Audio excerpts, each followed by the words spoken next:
boa noite a todos, que a paz de Jesus esteja sempre em nossos corações, envolvendo os nossos lares, todos aqueles que temos contato.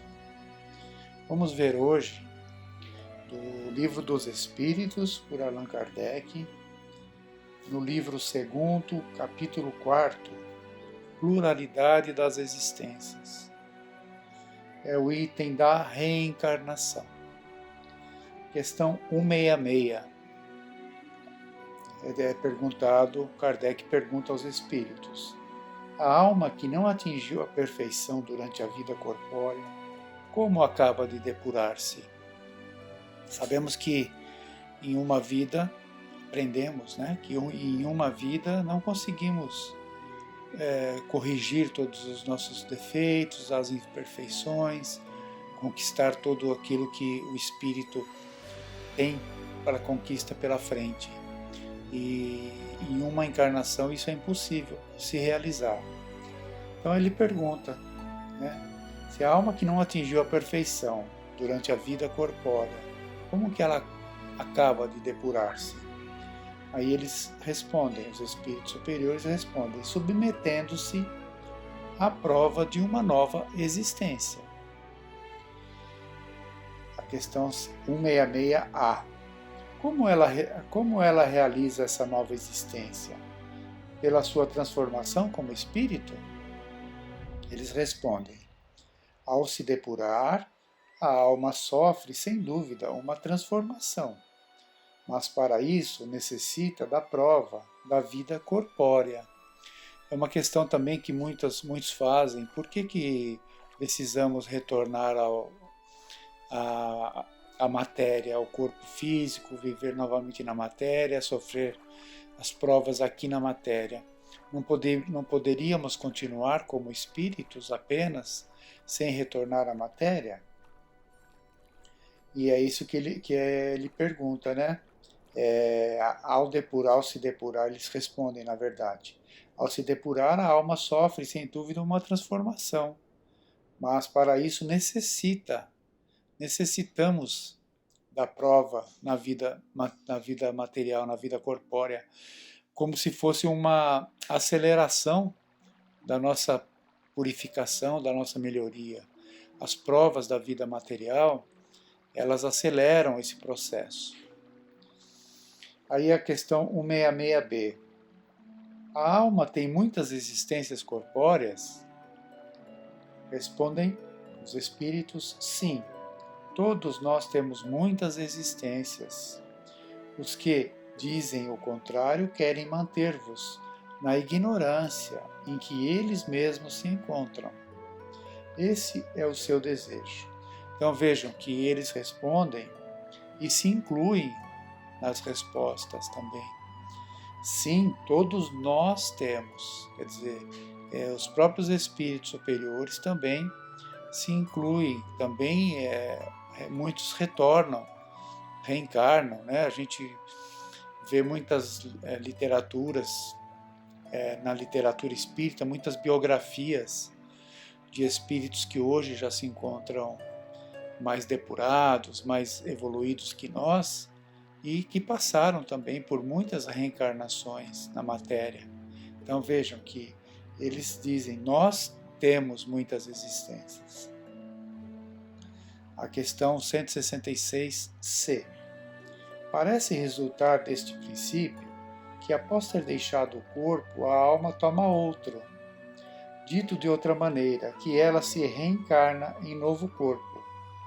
É assim que se deve entender? Eles respondem, é evidente. Aquela questão que quando Jesus diz, que devemos voltar, o corpo,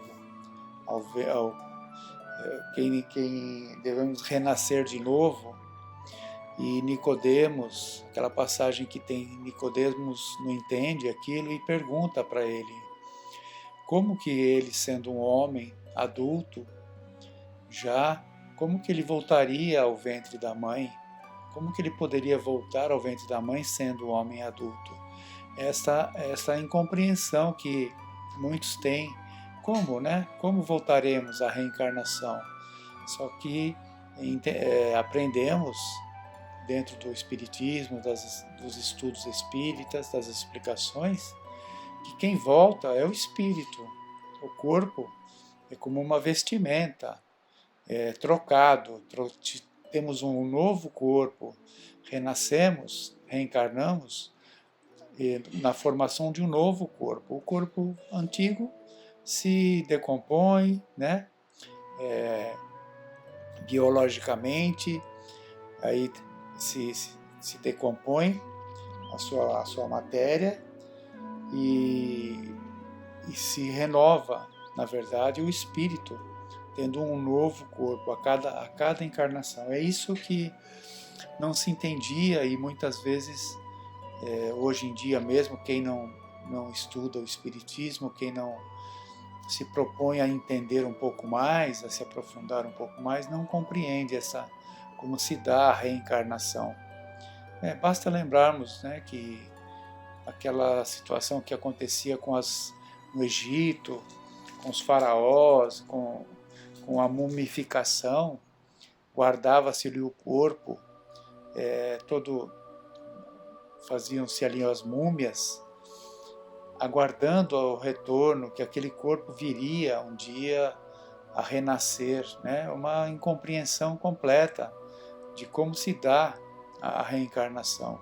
Acreditava-se que voltaríamos à vida, só que não se tinha ali a compreensão exata de como isso se daria. Por isso se guardavam ali os corpos, acreditando que aquele corpo viria um dia voltar a ter vida, o que é cientificamente impossível de acontecer, né? Continuando aqui a leitura, qual é a finalidade? A questão 167. Qual é a finalidade da reencarnação? Respondem os espíritos: expiação, melhoramento progressivo da humanidade. Sem isso, onde estaria a justiça? Bom lembrarmos também que a reencarnação é uma lei de Deus que envolve a todos os espíritos, todos aqueles criados por Deus um dia, viremos a reencarnar, né? Sendo bons, sendo maus, não importa. Ali os maus terão um número maior de reencarnações do que os bons. Os bons poderão ter mais reencarnações também, no sentido de ajudar, de auxiliar aqueles menos esclarecidos, menos evoluídos. Mas os maus, né, aqueles que ainda têm sentimentos difíceis, virão com essa expiação, com essa necessidade de reparação, né? Mas a justiça é feita para todos nós, da mesma maneira. Todos nós teremos a mesma oportunidade, a mesma regra, vamos dizer assim, é aplicada a todos. Não há nenhum benefício para uns e não aplicado a outros, jamais, né? Deus é justo nesse sentido, de dar a todos a mesma oportunidade.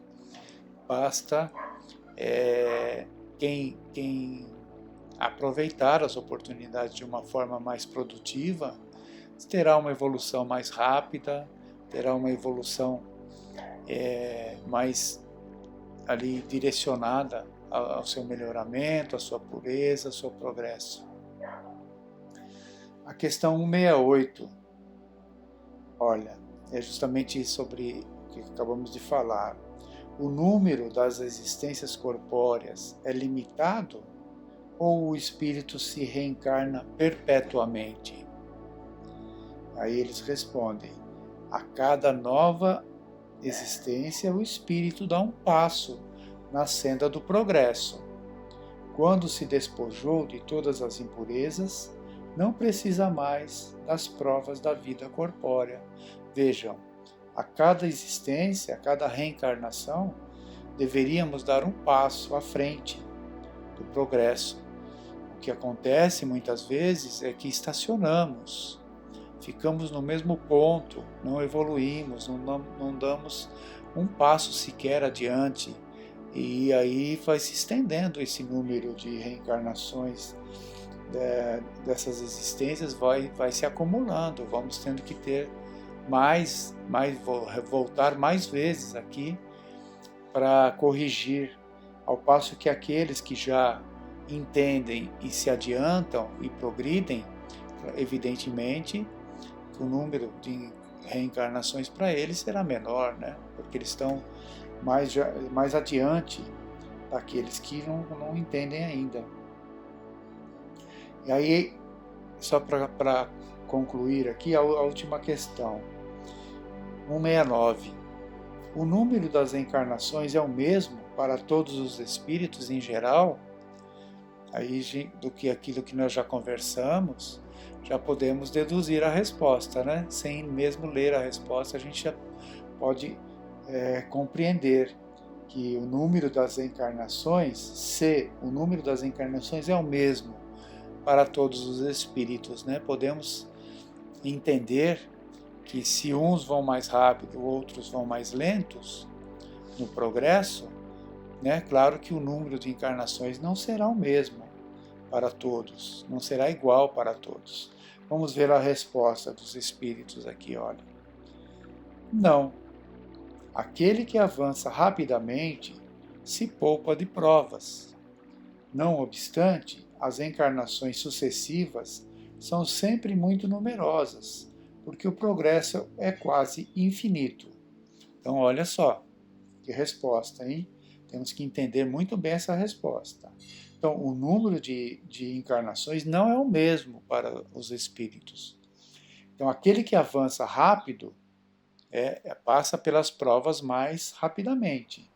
E aqueles que avançam de forma mais lenta, são sempre as provas, claro, vão demorando mais para serem cumpridas, vai aumentando o número de encarnações para estes. Mas eles dizem assim, não obstante, as encarnações sucessivas são sempre numerosas, porque o progresso é quase infinito.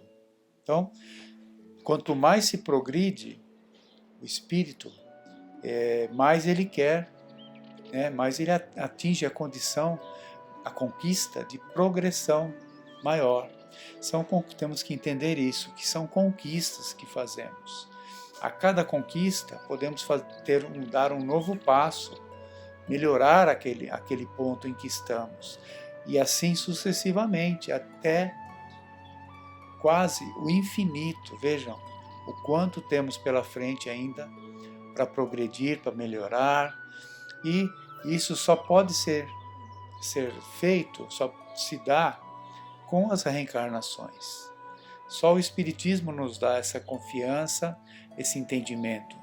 É uma lei de Deus, a melhoria e a reencarnação para que essa melhoria aconteça.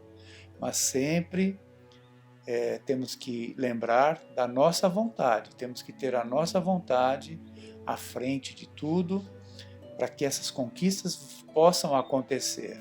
Se ficarmos ali estagnados, com preguiça, parados, claro que isso vai demorar muito para que aconteça, até o nosso despertar.